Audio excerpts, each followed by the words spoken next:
O mundo não pode receber e por isso nem vê, nem o conhece. Mas agora ele se dirige para aqueles que já decidiram de uma vez por todas caminhar com ele. Ele diz assim, ó: mas vocês o conheceis, porque ele habita convosco e estará em vós. Eu posso ouvir um glória a Deus?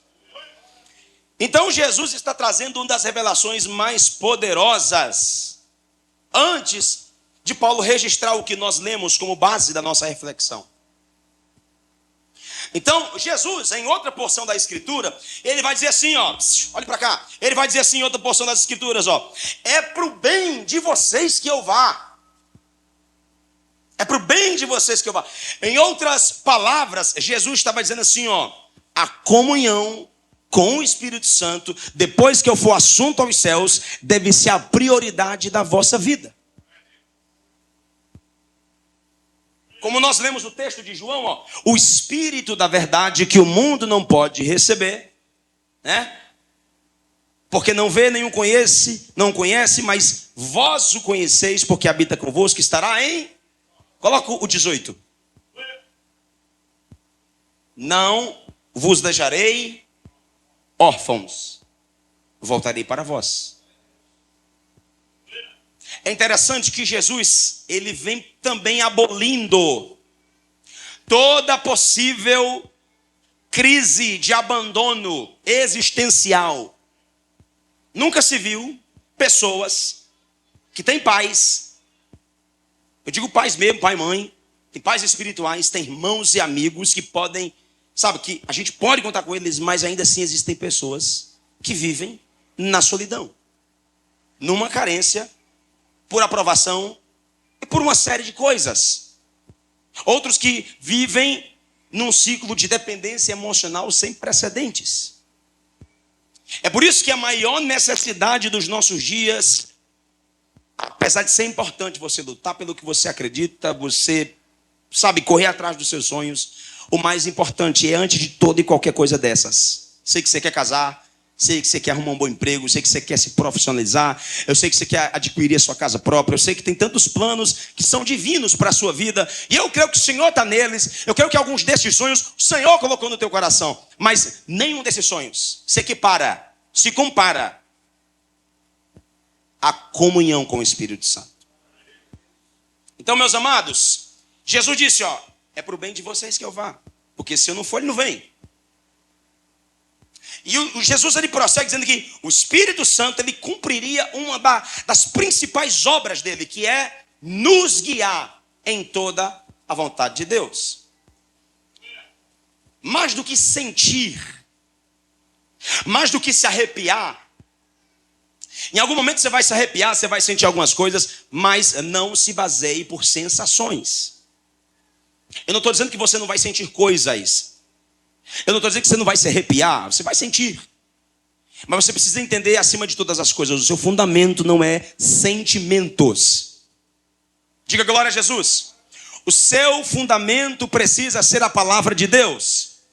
Portanto, quando você quiser saber se aquela direção que o profeta, ou que a profetisa, ou que o pregador, ou que o seu pastor, ou que aquele irmão muito usado, ou aquele pregador do YouTube disse para você, é de Deus ou não, irmão, se está se opondo à verdade das Escrituras, definitivamente não foi Deus quem disse. Tudo que entra em choque com a verdade nas Escrituras, amado, fuja que é laço. Toda a vontade de Deus para a nossa vida, ela pode até ser incompreendida na nossa limitação humana. Mas se ela tem amparo bíblico, se ela anda em unidade com a verdade das Escrituras, com a veracidade da Bíblia, abrace, porque ainda que você não goste, porque ainda que ela seja amarga, porque ainda que seja dura, é a vontade de Deus para a sua vida.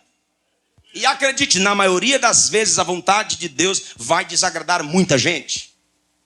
Pergunte para mim qual a primeira pessoa que ele vai desagradar em se tratando de fazer sua vontade. Eu queria ter um espelho para mostrar para você. A nossa mesmo. O primeiro choque vai ser com as nossas razões. Com aquilo que para nós faz sentido. Olhe para quem está do seu lado e diga assim: Jesus não te chamou para se mover pelo que faz sentido. Diga, tem uma vida do outro lado, da margem do rio, esperando por você. Levante a mão e dê um glória a Deus aí, irmão. Talvez hoje, ainda nesse culto, você seja convidado. A minha pregação é um convite, é te tomar pela mão e te levar até a margem do rio. E o resto é você. Você que vai mergulhar profundamente. Diga glória a Jesus. Romanos 5, verso 5. Oh, glória ao nome de Jesus. Ele diz algo interessante. O amor de Deus foi derramado em nossos corações. Por quem, irmãos? Por quem? O amor de Deus foi derramado em nossos corações por meio de quem? Do Espírito Santo. Então, vou repetir de novo o que Paulo queria transferir para essa igreja. Nenhum dos senhores e das senhoritas, nem eu, consigo produzir amor por Deus. Consequentemente, eu também não dou conta de produzir amor pelas coisas que envolvem Deus. Talvez essa aqui é a chave para muitos de vocês que entraram aqui e se encontram talvez frios espiritualmente. É porque você precisa entender que não é do seu jeito. Não é do meu jeito. Eu estou aqui com pessoas que eu acredito, do fundo do meu coração, que são bem intencionadas, que não querem prejudicar ninguém. Eu acredito nisso, do fundo do meu coração, que você não quer prejudicar ninguém. Mas eu preciso ser sincero com você. As nossas melhores intenções ainda podem nos levar para o inferno. As nossas melhores intenções, elas ainda assim podem, bloquear a nossa relação com Deus. Mas nós não fomos chamados para nos mover por boa intenção. Quantas vezes você já se encheu de boas intenções e você não conseguiu realizar, concretizar aquilo que fazia parte da boa intenção que você tinha?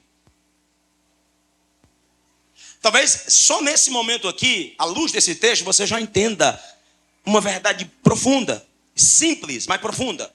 Que verdade é essa? Eu não me mudo. Eu não mudo nem a mim e nem a ninguém.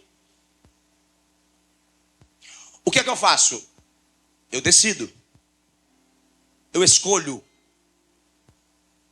Ele disse: aquele que quiser vir após mim, negue-se a si mesmo. Tome a sua cruz. Siga-me. Todos esses 3 verbos, eles indicam uma decisão. Uma atitude decisiva. Acredite, Deus não vai fazer tudo por você.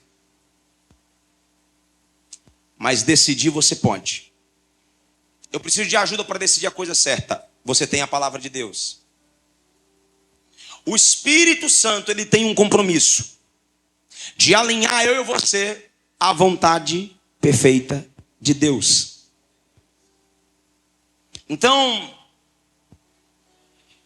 em Romanos 8:26, Paulo prossegue mais à frente, dizendo algo poderoso. E da mesma forma, da mesma maneira, também o Espírito ajuda as nossas fraquezas, porque não sabemos o que havemos de pedir como convém. Mas o mesmo Espírito intercede por nós com gemidos inexprimíveis. Pastor, afinal de contas, o que o senhor quer falar com isso tudo aí? O nosso nível de profundidade espiritual, o meu nível de santidade, ele será equivalente ao nível de relacionamento que eu tenho com o Espírito Santo. Meu filho, se eu fosse resumir, sintetizar o que Paulo está dizendo aqui ao longo desses versículos, do capítulo 5 a seguir, até o 8, nesse texto agora que estamos lendo, o apóstolo Paulo está dizendo assim, o nosso nível de zelo, de compromisso, de paixão por Deus, de amor pela presença do Senhor, será equivalente, proporcional ao nosso relacionamento com a pessoa do Espírito Santo. Pastor, eu não entendi, eu vou explicar. Tudo, eu disse para, você lê o texto comigo, onde Jesus disse assim, em João 14, o Espírito que o mundo não pode receber, porque nem o vê e nem o conhece. Então, se a igreja aqui é composta por aqueles que ouviram a mensagem do Evangelho, nasceram de novo pela fé em Cristo Jesus, foram salvos mediante a fé pela graça, nós somos convencidos pelo Espírito Santo da nossa condição de pecadores, de incapazes de nos rendermos a Deus.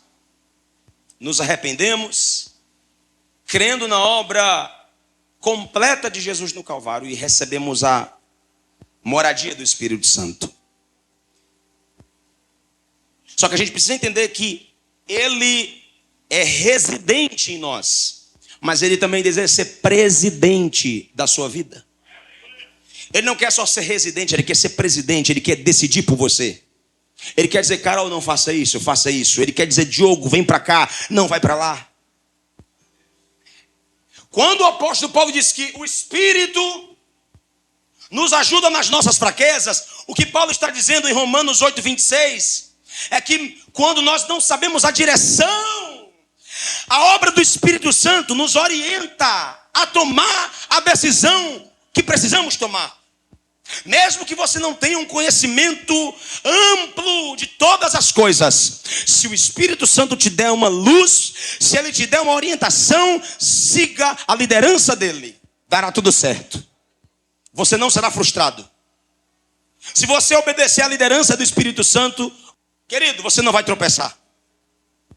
Nunca vi alguém que decidiu confiar na liderança e na direção do Espírito Santo e deixou de entronizar Jesus no seu coração. A Bíblia diz, em Apocalipse 2:4, que o Senhor elogia uma igreja, a igreja de Éfeso.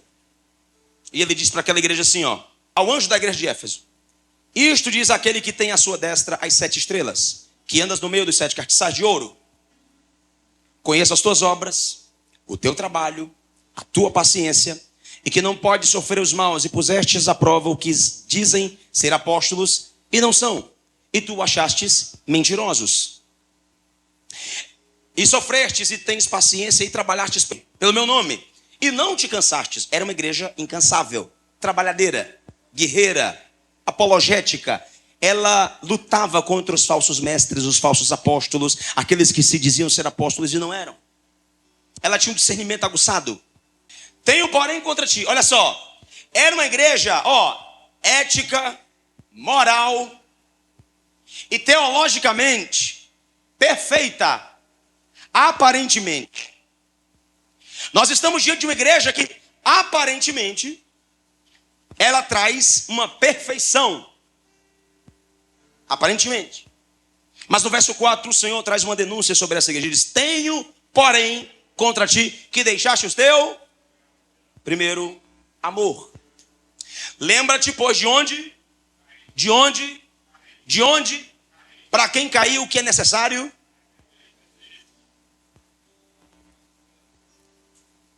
Olha só que interessante. Eu acredito aqui, do fundo do meu coração, que o primeiro amor é o Espírito Santo. Jesus disse em João, Ele disse: para o bem de vocês, é bom que eu vá. João 16:7. Todavia digo-vos, que convém que eu vá, porque se eu não for, o Consolador não virá a vós, mas quando eu for, eu o enviarei.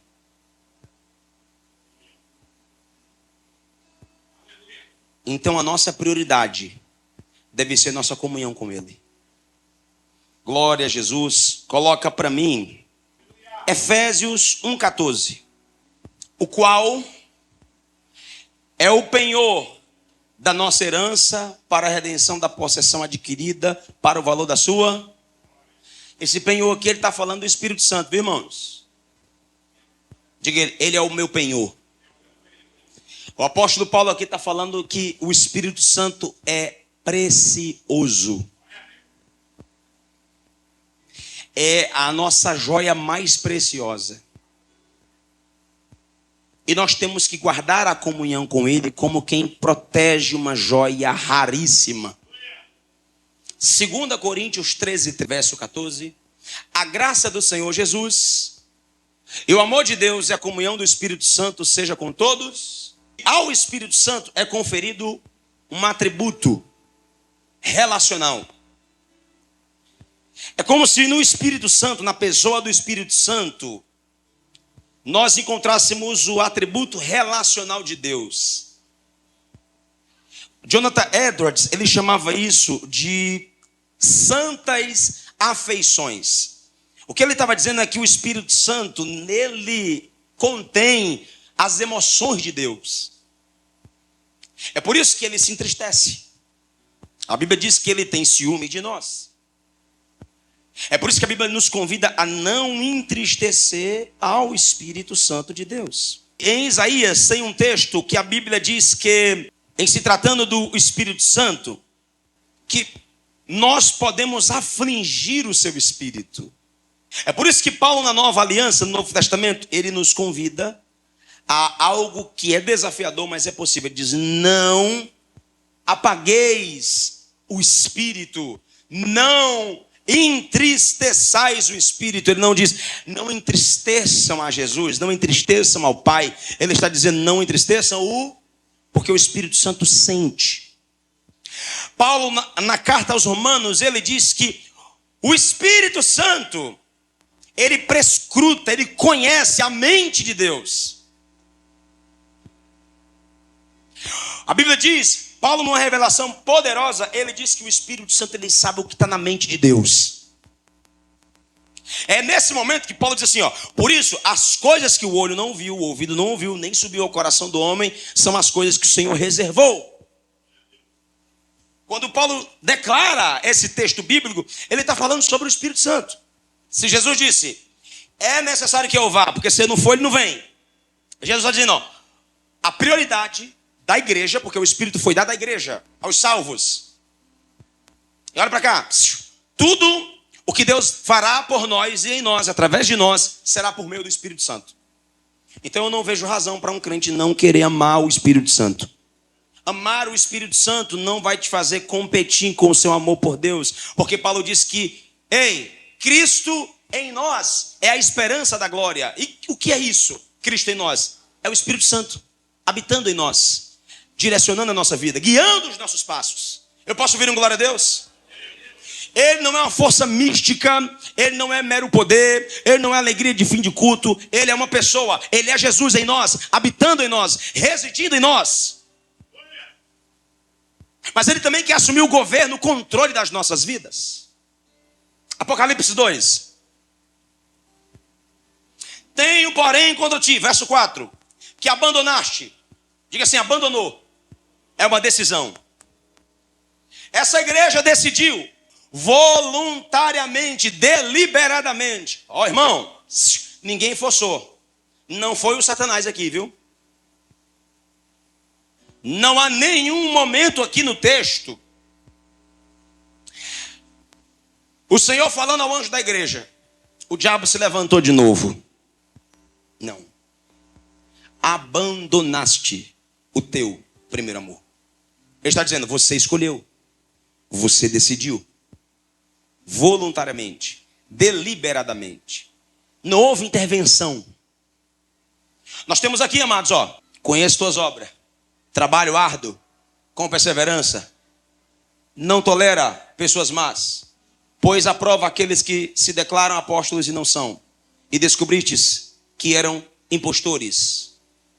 Aparentemente uma igreja top para congregar. Verso 5.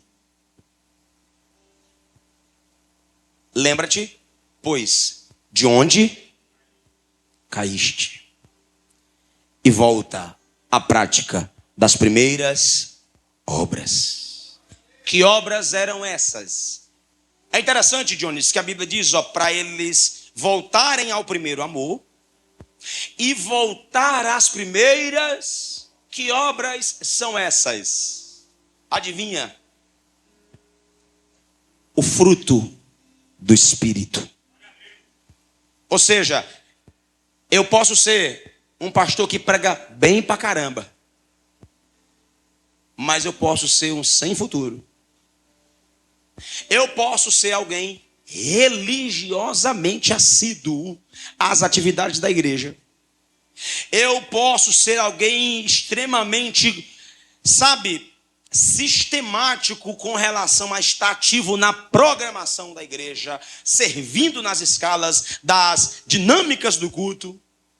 Mas ainda assim, eu posso estar fazendo tudo isso sendo um religioso. O que é fazer de forma religiosa? É fazer de qualquer jeito. Fazer porque, afinal de contas, me botaram. Então, eu estou lá. Eu fui porque não tinha outro canto melhor para ir. Eles não perderam o primeiro amor por descuido. Não foi descuido, viu, gente? Eles decidiram abandonar. Diga misericórdia, irmão. Era uma igreja vibrante, correta teologicamente, mas havia perdido uma coisa. Diga comigo assim: o zelo, o fervor. A Bíblia, ela dá o mesmo sentido para essas duas palavras. Que palavras, pastor? Fervor e zelo. À luz da Bíblia é a mesma coisa, pastor Edmilson. Diga zelo e fervor. Existem 3 palavras gregas para zelo. Então vou lembrar, zelo e fervor, no grego, são as mesmas coisas. Todos os 3 termos falam de coisas relacionadas a diligência, empenho, dedicação intensa.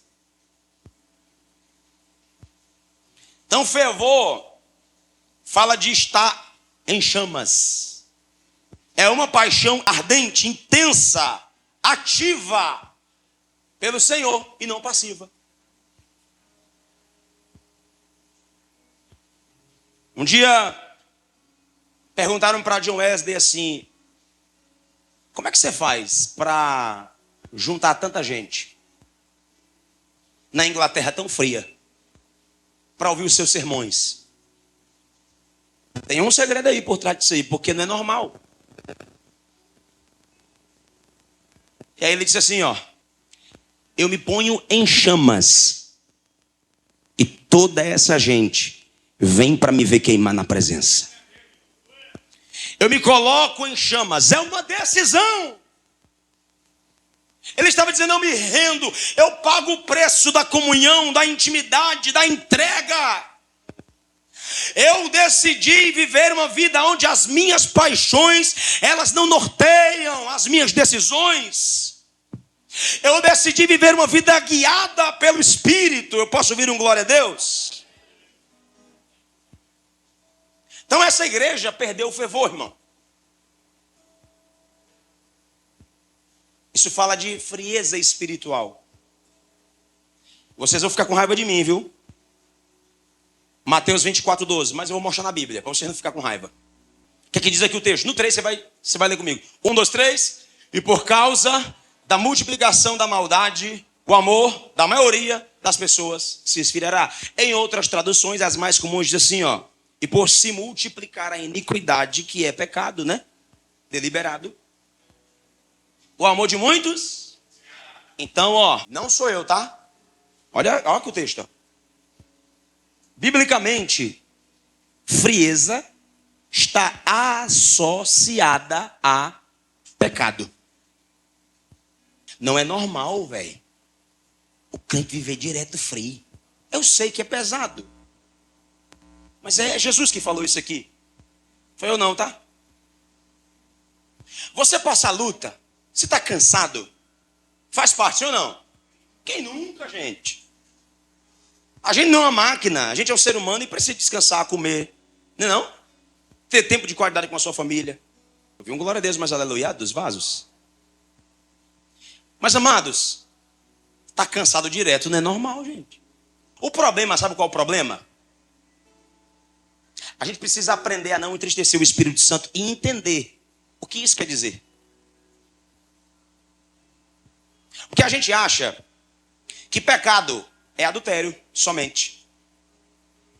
A gente acha que pecado é apenas roubar, matar. Eu não costumo colocar Sabe, numa balança, o pecadinho, o pecadão. Tudo é pecado. Pois todos eles entristecem o Espírito Santo. Sim ou não? Embora a Bíblia diga que há pecados para a morte, isso fala de pecados mais... onde há um nível de entendimento maior e há as pessoas que têm um nível de entendimento maior e não deveriam tropeçar em determinadas fraquezas e batalhas, e elas incorrem nesses erros, já tendo uma maturidade para aquilo. Então é pecados para a morte. É isso que a Bíblia infere quando ela fala sobre isso. Mas tudo é pecado. Tudo aquilo que fere a glória de Deus, tudo que não traz glória para Jesus, não entroniza Ele em nada, nos afasta dele, é pecado. Às vezes, priorizarmos coisas, inclusive coisas boas, em detrimento ao nosso relacionamento com o Espírito Santo, é pecado também. O profeta Samuel disse uma determinada vez: longe de mim pecar, deixando eu de orar. Olha só o nível de temor e a mente que esse homem de Deus tinha do que é pecado para ele. Ele acreditava.